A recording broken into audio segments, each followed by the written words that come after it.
So I was planning to talk about this a little bit about Shakyamuni, and like I said yesterday, that his transmission the past couple of months have changed my view completely about him and his position as the main Buddha of our time, like I said. And more specifically of him as a tantric master of, like a real master of Tantra. So and I'm planning to introduce other masters, other two from the Buddhist tradition, who are Taranatha and Dolpopa. I mentioned Taranatha and Dolpopa briefly on my social media. You know, it feels so strange to say that I mentioned in social media. Like, teachers shouldn't be and sanghas shouldn't be in social media. It should be in person. You know, it's just like one of those moments that having to rely on social media for Dharma work, it's like, yeah, not the best. But anyway, together with Shakyamuni Buddha, the past couple of months, through several sessions and transmissions from him, as well as these two masters, Dolpopa and Taranatha. And the thing is that, again, I'm not like an erudite historian of a Buddhist tradition, but there are tantric teachings called Kala Chakra. You probably have heard the word Kala Chakra. His Holiness the Dalai Lama is famous for giving really large Kala Chakra empowerments that I've also received something like 10 years ago. But then there is the so-called Jonang tradition, and Dolpopa and Taranatha come from Jonang Kala Chakra tradition. And so this ties into Path of Healing and Light, and as you know, I've been figuring out the Path of Healing and Light the past 3 or so years, and it's been really demanding, just very demanding, so engaging, like not getting much rest, so very engaging, very demanding. And for some time I felt I received so many whole list of Amrita deities for the purpose of purifying the meridian system, healing traumas, healing some gross mental poisons from the meridian system, like pride and arrogance. But then I felt that there is need for something wrathful here. And in Amrita deities there is Black Kali, for example. Kali is, as you know, like a wrathful female deity. And then there is Amrita Kali and Amrita Chinnamasta. Chinnamasta is another one of the 10 Shaktis or Mahavidyas. And Chinnamasta is the one who has severed her own head, is holding her head in her left hand and something else on the right hand. Maybe it's the sickle that she cut the head with. And then there's blood gushing out from the stump, and she's like dancing on a Shiva or something, like a Shiva is lying down on the ground, and she's dancing happily without a head on him. So there's Amrita Chinnamasta. So there is wrathful leverage in Amrita deities. But nevertheless, I felt that there is some corner that I'm not getting to, that there is need for something specific, wrathful energy.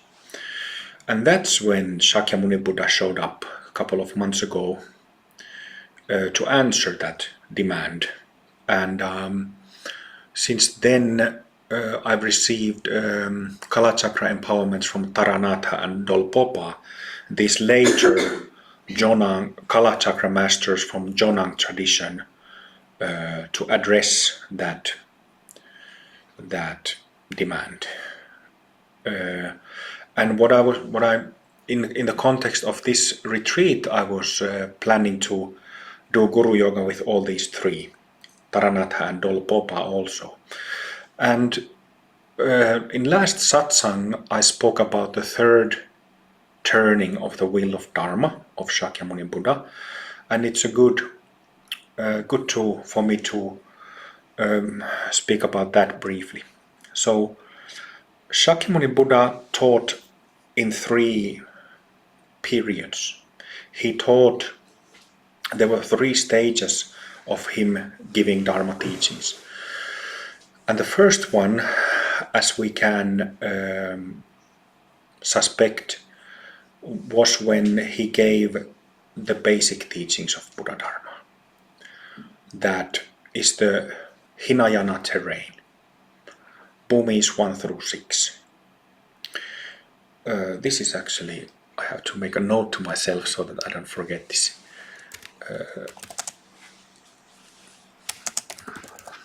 So Bhumi terrain 1 through 6. Okay? First turning of the wheel of Dharma. He gave teachings that allows to cover that terrain, which means the nadi system inside the body. This is, by the way, I can't remember which Kagyu, which master of the Tibetan Kagyu school, or if there are several of them probably, but I remember that in Kagyu school they also say that the Hinayana path, the classical basic teachings of Buddha Dharma, cover 1 through 6 bhumis. So it's not only me saying that, but when I do say that, I base it on bhumi analysis also, analyzing masters from Hinayana Theravada tradition who of their photographs, so that I've done analysis. There's an additional point of this that I also made in social media.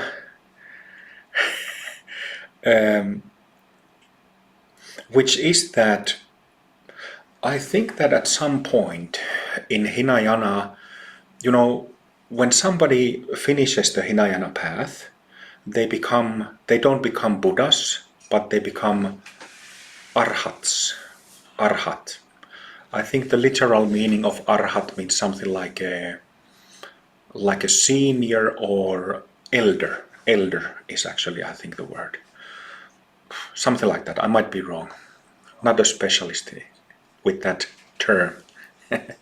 So when somebody finishes that whole system, they become Arhats. And that's, of course, like I said, Bhumis 1 through 6. So it's a lesser degree, lesser stage of Bhumi purification, Nadi purification than in Mahayana. But I think that originally they also had, or at least some lineages had, a very different standard for Arhats. Not only 1 through 6 Bhumi perfections, but also meridians purified. 5-6 years ago, I can't remember if it was this one British guy who used to come to our retreats, or it was the Scottish guy who used to come to our retreats, but either of them, they were both like very seasoned practitioners in Hinayana traditions, and I remember either of them saying that they had gone to a sacred place, I think in Burma, where there was a cave where there were remains of many Theravada monks there. And some of those bodies were this big. So like a shrunken body. Just like in Tibet, that has happened over many centuries. Nowadays there are photographs of shrunken bodies of these Vajrayana practitioners and usually Dzogchen practitioners of Nyingma tradition. Also Bön, by the way. But there were these shrunk corpses in that cave in Burma. And I checked that bit of information with Ajahn, with a master, somebody who has the title of a master in Thai forest tradition. A couple of years ago, I asked this question from Adam Meisner, who's also an Ajahn, and he said that yes, it is the case that sometimes the bodies of these Thai forest adepts shrinks. So I was contemplating this. How is it possible that the bodies get shrunk? How is it possible that there is exactly the same external sign than with practitioners of Dzogchen from Nyingma or Bön traditions in Tibet? Because the vehicles are completely different. So it means the vehicles, meaning that in Tantrayana or Vajrayana and Mahayana, the Bhumi terrain is much wider, much larger than in Hinayana, because there is not only 6, but there is altogether 10 karmic Bhumis, and then the additional, what we call Mahasiddha Bhumis, or the Buddha ground. So I was thinking, how is this possible? But then I realized at some point that it's because of meridians. It's because of astral body and its purity. So I mentioned Adam Meisner and his teacher, actually, who is 80 plus years old, Thai monk, Luangpor Jamnian. I posted a video of him. He has 6 Bhumis perfected and also meridian system perfect, completely cleared. And his energy is absolutely beautiful. We were just discussing during the break about Shakyamuni Buddha's daily schedule, which roughly was like he started teaching early in the morning, stayed up all day, kept teaching his monk students and lay students all day until the Sangha went to bed, and then he kept teaching for few hours in the night, teaching non-physical beings, and then he lied down for 1 or 2 hours before starting a new day. And same is said about Luangpor Jamnian by Adam Meisner. Same I've seen with my own eyes in Hugging Saint Amma, who I've often discussed, and who no doubt has pure meridians, but also perfected Bhumis in Amma's case.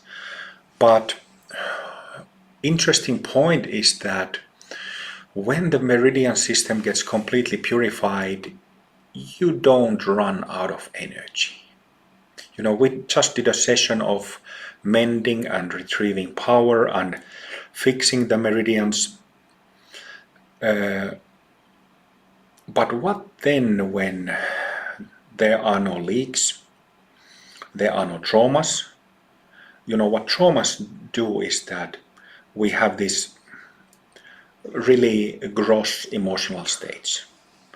And because we do, it drains our energy. I think this is the main reason why people need to sleep. You know, because even if you don't do anything during the day, you're still tired in the evening. It doesn't make sense if you didn't do anything, right?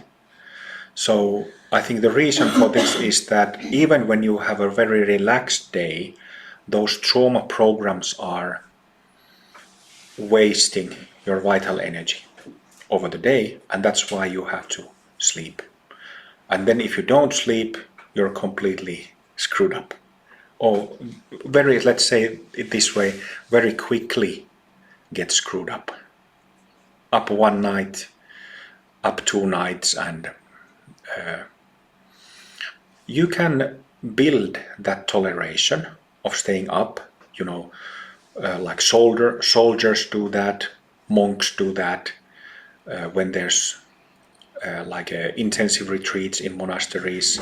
So you can build tolerance, but it is completely different thing to build up tolerance. Just like pain threshold, you can build pain threshold, but it is completely different thing to stay up and not get drained at all, remain fresh.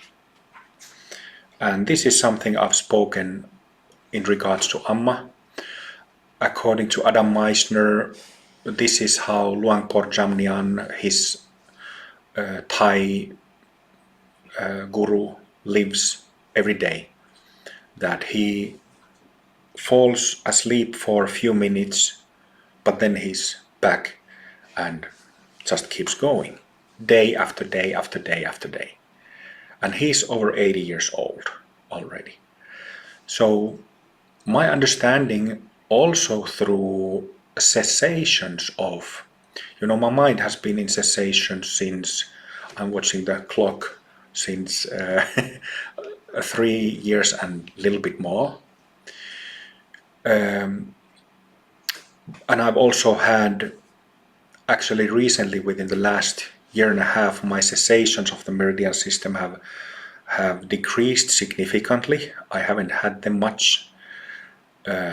But the longest cessation of meridian karma was 2.5 days. And I can testify, I verified through my own experience that, you are in this experience where there's no leaks, there's no mental disturbances, traumatic disturbances, and you just don't run out of energy. So why? Because you are relying on cosmic energy. You're relying on cosmic prana. You're relying on prana that flows into your system from outside your aura.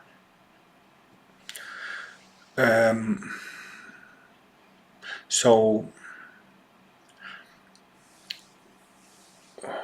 Arhats 1 through 6 bhumis, and then I think there's the ancient standard of Arhats also needing to have purified meridians. So Shakyamuni, Dolpopa, and Taranatha. So in terms of meridian purity, the meridian purity of the astral body, I don't think it is not different from between Arhats to Mahayana Buddhas or Vajrayana Buddhas. It's the same light body. But the difference, and it's actually a significant difference, comes with bhumis. So, this classification between Arhats and so-called Samyaksambuddhas, like Buddhas that are full and complete, this has been made since 2000 years ago. And then one question I had on the way was if there is some special addition or some specialty with the Buddhas or Mahasiddhas from Vajrayana compared to Mahayana. In other words, if the Mahasiddhas from Chokchen traditions are somehow more highly, that there is some special more compared to Mahayana Buddhas. But I don't think there is. I don't think there is any difference. And I say that based on two things. Vajrayana or Tantrayana is not an extension of Mahayana. It is a tantric version of Mahayana. So it is not something added, something extra. It is simply a tantric interpretation. And this is like basic Buddhist knowledge. And another thing that I base my conclusion is the transmissions from Sakyamuni. You know, I've recently learned that Shakyamuni is a tantric master, and he's the one who gave Kala Chakra Tantra, Kala Chakra teachings first. So he started that lineage, that tradition.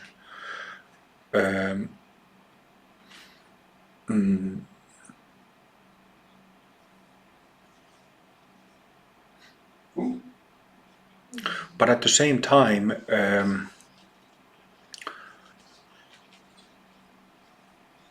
it's how should I say this? He embodies this kind of like the side to him that embodies like a sutric path. Let's put it this way: that he also embodies the sutric path and its result as a Buddha who has finished Mahayana path. So that, and then so I already briefly mentioned that these two other masters, Dolpopa and Taranatha, both were Tibetans. So the name Taranatha, even though it's Sanskrit name, he was Tibetan. Sometimes Tibetan masters have names in Sanskrit. But so what is special to the third turning of Buddha Dharma is specifically related to this Jonang tradition. And I haven't formally studied Jonang tradition, would like to, but maybe the opportunity comes or not. But Jonang is a bit special because they emphasize this so-called third turning of the wheel of Dharma. So I started explaining that the first turning of the wheel covers Bhumi terrain 1 through 6, and then I got a bit distracted and explained that I think that they also had the kind of highest possible standard for Arhatship with purified meridians. And when you had meridians and 1 through 6 Bhumis together, then somebody was an Arhat.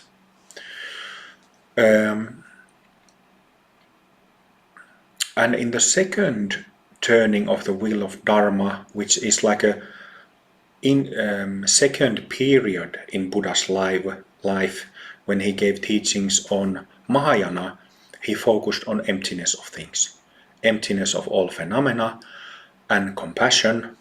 Those two, maybe you heard them before, emptiness and compassion, which means that simply the terrain of emptiness insight significantly increases in comparison to Hinayana. So from small vehicle to great vehicle. Bhumis 1 through 6, and suddenly Bhumis 1 through 10, which of course energetically means that suddenly you have an aura. You know, you're no longer just with energy system limited by your body and physical skin, but suddenly you have an energy body.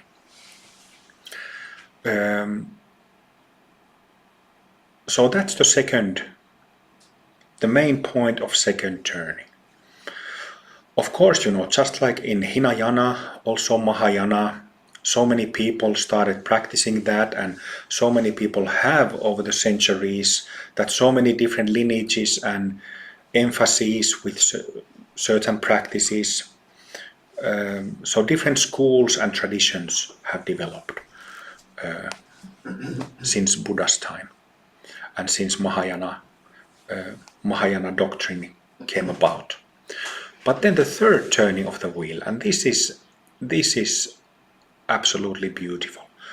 First of all, the thing is that the vast majority of Buddhist teachings focus only on first and second turnings of the wheel. Most Buddhist systems don't have the third turning, even though Shakyamuni taught it. And this is very interesting, because it gets,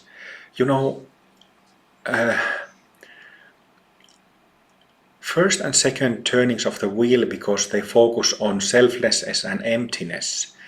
It's kind of a process of negation, because it negates the self, negates this entityness in us. So it's kind of like it's not kind of, it is actually that you get to the bottom of this thing called emptiness of selves through seeing through our delusions, and it is liberating. But it's kind of like a process of negation, and it's of course hard work, like everything is, but it would be a pity if it ended there. According to Sakyamuni's 3 turnings, it doesn't end there. And this is also the basis of Dzogchen teachings.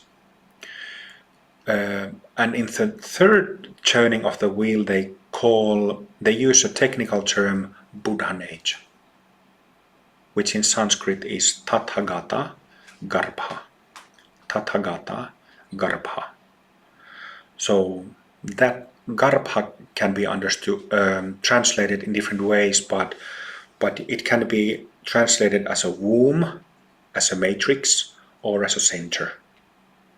And Tathagata is someone who's gone beyond. Who's gone beyond. Gone beyond what? Gone beyond delusion, samsara. So the 3rd turning, what is taught both in Dzogchen traditions and in this 3rd turning that is called Shentong. Shentong in Tibetan. I don't know the Sanskrit translation of that, but when there is no more things to see through, no more things to, no more solid selfing to work with, what do you end up with? You don't have to stay negating anymore. So what you have, what is revealed to you, is the completely full and completely rich wakeful nature, or Buddha nature. So when you're no longer deluded by appearances, whether you have thoughts and emotions or not, they rest in zero. Shunyata, that's what emptiness literally means, zero or zero-ness. Then what is revealed to you is this rich and full way of being that is completely effortless, completely full, rich, full of flavor, full of color, full of light, fullness. And then you don't need to Buddha Dharma made a thing about analysis, and necessarily so. It's an excellent system of removing dualistic delusion. But you can also get stuck to that. But it's a pity that the 3rd turning and the richness and fullness of Buddha nature is not widely known, because people only have like a very dry image of Buddha Dharma, because most of Buddhism is focused on emptiness, right? Do you follow? So, so maybe a few more words. In Dzogchen systems, there are two main stages of practice. One is Trekcho, that focuses on so-called Kadak, and the second is Tagal, that focuses on Lundrup. And what this means is that the first cutting through focuses on emptiness, Trekcho, Kadak, and the second one focuses Tagal, or leaping over, focuses on Lundrup, which means like a spontaneous liveliness or something like this. So first emptiness and then liveliness. And it is very interesting that Shakyamuni Buddha taught these three turnings, the first two focusing on emptiness, and the third focusing on this spontaneous liveliness, isn't it? And what does this mean in terms of practices? Because it is not like when you graduate the second turning, when you graduate emptiness, there wouldn't be anything to practice. You know, Buddha gave the third turning teachings and practices for that. Exactly the same with Dzogchen traditions. Exactly the same with Amrita Mandala. Except that, well, now we have 20 plus people who have graduated the second turning, emptiness, 10 bhumis. And it simply has gone that way because I didn't teach the path of healing and light before. But it can go the other way, or graduating both at the same time with future practitioners, right? But actually in Amrita Mandala it's a bit like extreme, looking at the present emptiness Buddhas.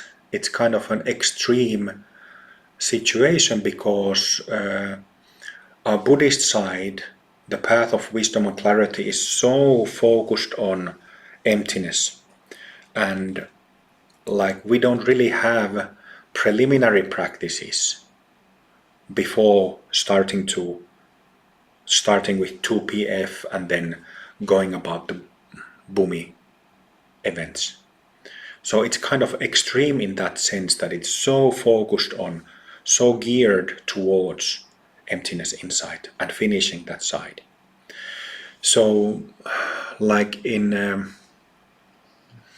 traditional Buddhist systems you would do shamatha meditation, or in Vajrayana you would do tantric preliminaries to prepare your system. But in Amrita Mandala at the moment it's simply the case that we didn't really do much preparation, and so even when we have so many people who have finished emptiness insight, the 10 bhumis, there is still very gross stuff in the meridians. But there's also one thing that is not well understood at all in the wide world of Dharma and yoga, which is how deep trauma goes,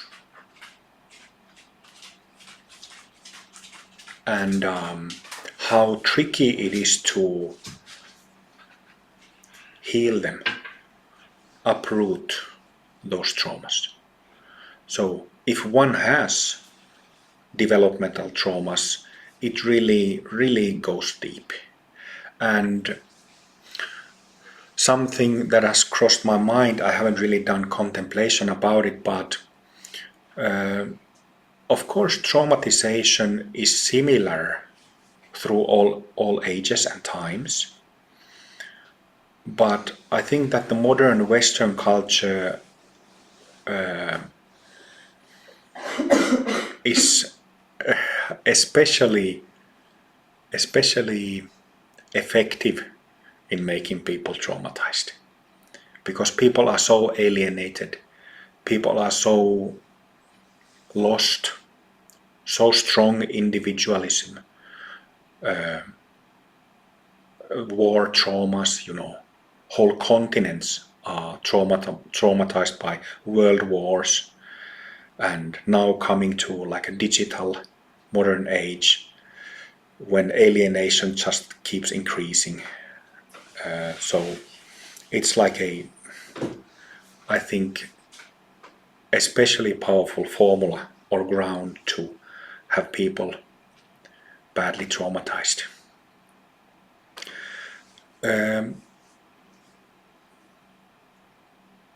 So I think that was most what I wanted to say.